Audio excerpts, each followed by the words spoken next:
अस्सलाम वालेकुम दोस्तों, इस वीडियो को गौर से देखें और अपने दोस्तों के साथ ज़रूर शेयर करें।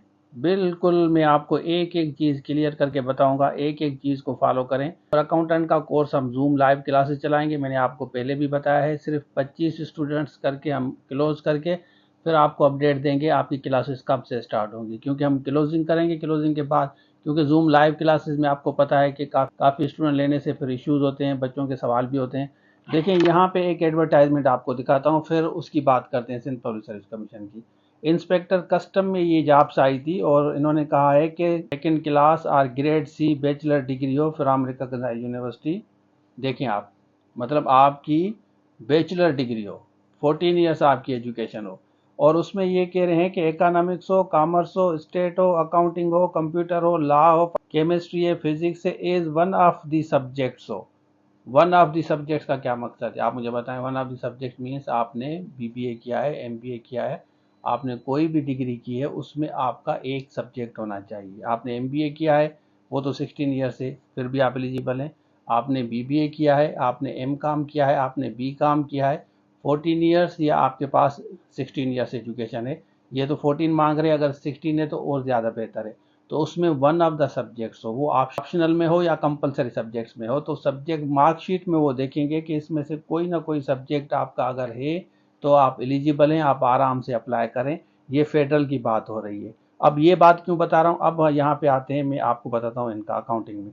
इन्होंने लिखा है कि बैचलर डिग्री आपकी हो, कॉमर्स हो, फाइनेंस हो या अकाउंटिंग हो, एटलीस्ट सेकेंड डिवीजन आपने यूनिवर्सिटी से की हो। अब बैचलर डिग्री आप बीबीए, काफ़ी बच्चे कह रहे हैं कि सर यहाँ पे देखें, किसी ने कहा है मैंने एमबीए फाइनेंस किया है, बिल्कुल आप अप्लाई कर सकते हैं। और किसी ने कहा है कि सर मैंने एम काम किया है, बिल्कुल अप्लाई कर सकते हैं। किसी ने कहा है बी काम किया है, कर सकते हैं। कोई स्टूडेंट्स कह रहा है कि सर मैंने बीबीए किया है फाइनेंस में, क्या मैं अप्लाई कर सकता हूँ। Sir accounting and finance BBA किया है तो मेरी डिग्री है, तो क्या मैं अप्लाई कर सकता हूँ। भाई फिर कौन अप्लाई करेगा, ये काफ़ी बच्चे सवाल कर रहे हैं। इसमें मैं आपको तरीका बताता हूँ कि अप्लाई करने का तरीक़ेकार क्या है। काफ़ी बच्चे कंप्लेन कर रहे हैं कि अप्लाई नहीं हो रहा। वो तरीका मैं बताता हूँ कि आपको किस तरह जाके चूज़ करना है। कल बताया था, जैसे अगर आपने बीबीए किया है तो वहाँ पे जाके बैचलर डिग्री चूज़ करेंगे, उसके बाद आप नीचे सब्जेक्ट लिखेंगे। अभी भी मैं आपको समझाता हूँ, अगर आपने एमबीए किया है तो वो किस तरह आपको अप्लाई करना है। क्योंकि देखिए इनके पोर्टल पे भी इश्यूज़ हैं, तो मैं बार बार आपको यही कह रहा हूँ कि इनके पोर्टल पे काफ़ी इश्यूज़ हैं, इसी वजह से आपका अप्लाई नहीं हो रहा। देखिए फेडरल का जो रूल है ना, पहले रूल सारे फेडरल के बनते हैं, उसके बाद आपके प्रोविंसेस के बनते हैं। तो फेडरल के जो रूल हैं, वो फेडरल वाले कह रहे हैं कि भाई आपने बैचलर डिग्री की हो, कोई भी आपने डिग्री की है बैचलर, बैचलर में आपका इनमें से कोई ना कोई सब्जेक्ट हो। इसी तरह ये जो कह रहे हैं ना, इन्होंने भी यही कहा है कि आपकी बैचलर डिग्री हो, बैचलर में ज़ाहिर है बैचलर में आपकी कॉमर्स आपका सब्जेक्ट होना चाहिए, फाइनेंस आपका सब्जेक्ट होना चाहिए, या अकाउंटिंग आपका सब्जेक्ट होना चाहिए। तो आप दुनिया में हर जगह आप इसको किसी भी कोर्ट ऑफ लॉ में चैलेंज कर सकते हैं। इक्विवेलेंट सर्टिफिकेट काफ़ी बच्चे सवाल कर रहे हैं, वो इसलिए ज़रूरत पड़ रही है क्योंकि आपका अप्लाई नहीं हो रहा, इस वजह से वो कह रहे हैं कि वहाँ ले आएँ इक्विवेलेंट सर्टिफिकेट। तो आप जो तरीका मैं बता रहा हूँ, आप अप्लाई कर दें, आपका अप्लाई हो जाएगा, टेस्ट पास होगी, टेस्ट पास होने के बाद फिर फर्दर वेरिफिकेशन होगी। उस वक्त आप इसको जस्टिफाई करना कि सर ये देखिए ये रूल्स बने हुए हैं जैसे फेडरल के। इसी तरह हमने एडवर्टाइजमेंट के थ्रू, ये मेरा सब्जेक्ट है, ये ऑप्शनल है, ये कंपलसरी है, इसमें ये वाला सब्जेक्ट हमारे हैं, तो आप आराम से कहीं भी चैलेंज कर सकते हैं, आपका इशू नहीं होगा। अब मैं आपको समझाता हूँ अप्लाई कैसे करना है, तो चलिए शुरू करते हैं। अच्छा देखिए, आप अपने प्रोफाइल पे आ जाएं ना, उसके बाद ये एजुकेशन इन्फॉर्मेशन पे आप आ जाएंगे, इस पे आप आ जाएं, मैं आपको समझाता हूँ।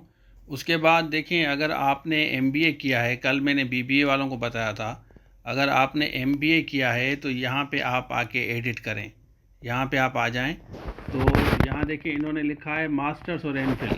अब इसमें अगर हम चूज़ करेंगे, अगर आपने बैचलर किया है तो बैचलर वाले बैचलर्स चूज़ करेंगे।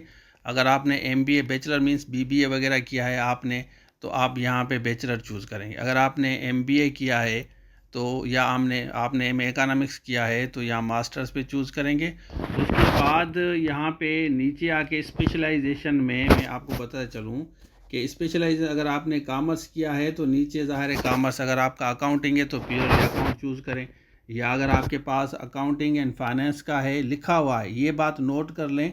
आपकी डिग्री कोई भी है ना मास्टर्स में, उसमें से इसमें से कोई ना कोई सब्जेक्ट हो, या अकाउंटिंग हो, या अकाउंटिंग फाइनेंस हो, या कॉमर्स हो, तो फिर आप अप्लाई कर सकते हैं। अकाउंटिंग भी हो, एक सब्जेक्ट है भी काफ़ी है, अगर फाइनेंस है भी काफ़ी है, या दोनों हैं तो फिर भी ठीक है।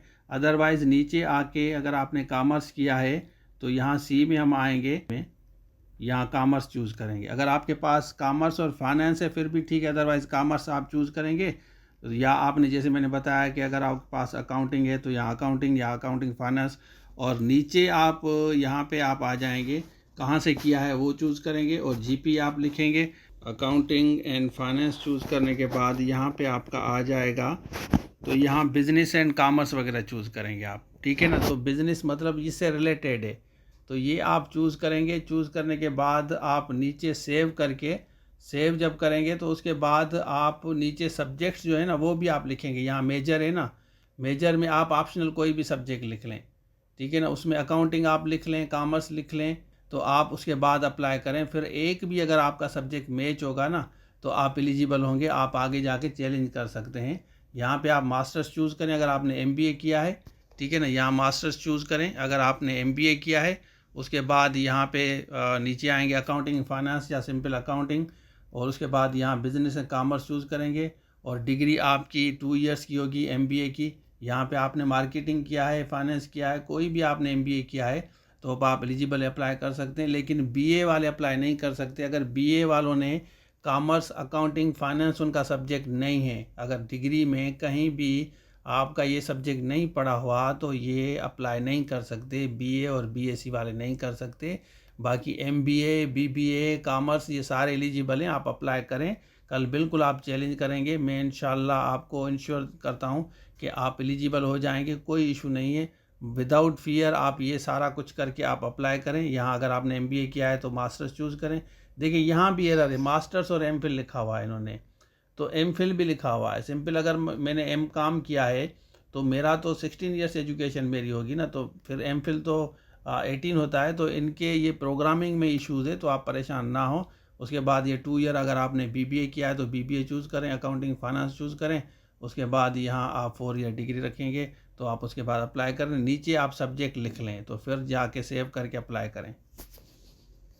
अच्छा, आपने देख लिया तो इस तरीके के जाके आप अप्लाई करेंगे और हमारे जूम लाइव क्लास आप अटेंड कर सकते हैं। जैसे मैंने आपको पहले कहा है कि हमारी एक मैडम है, उन्होंने ऑलरेडी पास की हुई हैं, 3 जॉब सिक्योर की हुई हैं, फेडरल की 1 सीट पे, वो भी अकाउंटिंग की, और उसके साथ साथ सिंध की 2 सीटें सिक्योर की हैं। और ऐसे अगर टीचर अगर आपको सिर्फ गाइड भी करे ना तो आपकी जॉब सिक्योर हो जाएगी। ये तो आपको बिल्कुल एक एक चीज़ पढ़ाएंगी, आपको notes, zoom live classes, discussion, जो भी चीज़ें होंगी आप उनसे पूछ सकते हैं। लाइव जूम क्लासेस में 25 स्टूडेंट्स इसलिए हम ले रहे हैं जैसे ज़्यादा बर्डन ना हो, आराम से आपको अकोमोडेट कर सके। उसके बाद अगर टाइम मिला तो सेकंड बैच चलाएंगे, अदरवाइज इसको हम वाइंड अप कर देंगे। तो जो सीरियस कैंडिडेट है हमें वही चाहिए, वो आके आप रजिस्ट्रेशन कराएं, इंशाल्लाह आपको मज़ा आएगा। तो ये था आज के लिए, थैंक यू सो मच। अल्लाह। जिन्होंने 3 जॉब्स लिए हैं, 2 17 एक 16, और वो सारी जितने भी उनके नोट्स वगैरह हैं वो भी आपके साथ शेयर करेंगी, वो लाइव क्लासेस भी आपको देंगी क्योंकि ऑलरेडी वो रिकमेंडेड है 3 जॉब्स में। वो सीक्रेट्स उनके पास हैं, वो आपके साथ शेयर करेंगी, वो भी मैं आपको दिखाता हूँ। रिजल्ट आया था BPS 17 का अकाउंट्स ऑफिसर का, तो इसमें मैं आपको नीचे आ जाए मेरा आएगा पारस, ठीक है ना। ये BPS 17 में हुई है पारस ये, और एक तो 17 ये इसको नौकरी मिली है, दूसरी मैं आपको दिखाता हूँ। के साथ आपको पता है कि लोकल गवर्नमेंट में ऑडिटर की जो जॉब्स आई थी ना BPS 16 की, उसका जो रिज़ल्ट आया था ना उसमें भी इनका नाम आया है। ये देख सकते हैं आप, मिस पारस लिखा हुआ है ना, तो 108 पे इसमें भी ये पास हुई थी। एक और मैं आपको रिज़ल्ट दिखाता हूँ। और ये फेडरल पब्लिक सर्विस कमीशन के थ्रू टेस्ट हुई थी, और ये 1 सीट थी, इसको अपॉइंटमेंट आर्डर मिला है। मतलब सब जितनी भी 3 सीटें हैं ना, तीनों पे इनका अपॉइंटमेंट आर्डर आया है। तो इन्होंने फाइनली एक ही सिलेक्ट किया है 17 का। तो ये आप देख सकते हैं कि ये अपॉइंटमेंट आर्डर है, बाकायदा इन्होंने मेरे साथ शेयर किया है। तो ये कैंडिडेट जो हैं जिन्होंने ये तीनों टेस्टें पास किए, ये आपको पढ़ाएंगी।